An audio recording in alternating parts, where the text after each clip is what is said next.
सखर जे बंदर रोड ते क़ाइम अल रहीम प्लाज़ा जे रहवासियुनि एहतजाज कंदे चयो आहे त बिल्डर पारां सिंध बिल्डिंग कंट्रोल अथॉरिटीअ जे प्लान ख़िलाफ़ छत ते गैर क़ानूनी कब्ज़ो करे अॾावत शुरू कई आहे ऐं हुन गैर क़ानूनी तौर प्लाज़ा जे छत ते मोबाइल कंपनीअ जो टावर पिणु लॻायो आहे।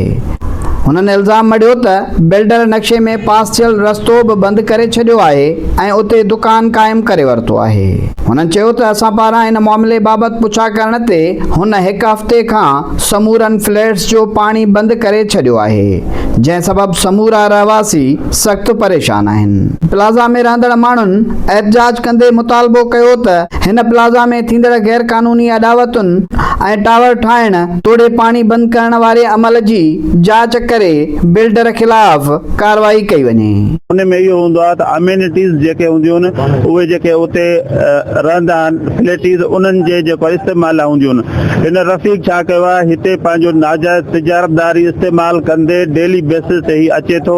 इलीगली 11वीं मंज़िल ते पंहिंजा 5 फ्लैट ठाहिराया आहिनि, उन्हनि जे मथां पेंट हाउस ठाहिरायो आहे। उन खां अञा वधीक आलमियो हिन इहो कयो आहे हिते दीवान कम्यूनिटी सां जेके 90% रहनि था उन्हनि सां हिन आलमियो इहो कयो आहे त मथां हिकिड़ो इलीगली टावर जी इंस्टॉलेशन कई आहे। हाणे हिते दुनिया में इहो हूंदो आहे त हर शइ जी डिज़ाइन थींदी आहे, न टावर जी डिज़ाइन आहे, न छा टावर ज़मीन ते लॻंदो आहे, न की प्लाज़ा ते लॻंदो आहे। उन मां हू हद खां वधीक पैसा कमाए रहियो आहे। पर हिनखे हिते पब्लिक जो मुस्लमान हुजे असीं सभु हिते ई रहूं था, छो जो असांजा बचड़ा हिन प्लाज़ा में रहनि था। असां महिरबानी करे ख़ुदा इहा बेवाजिबी बंदि कई वञे।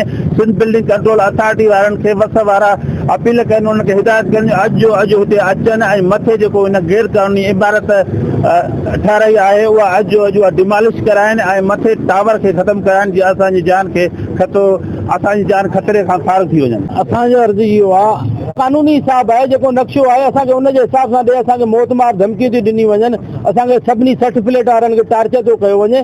ख़ुदारा असांजो तदारक कयो।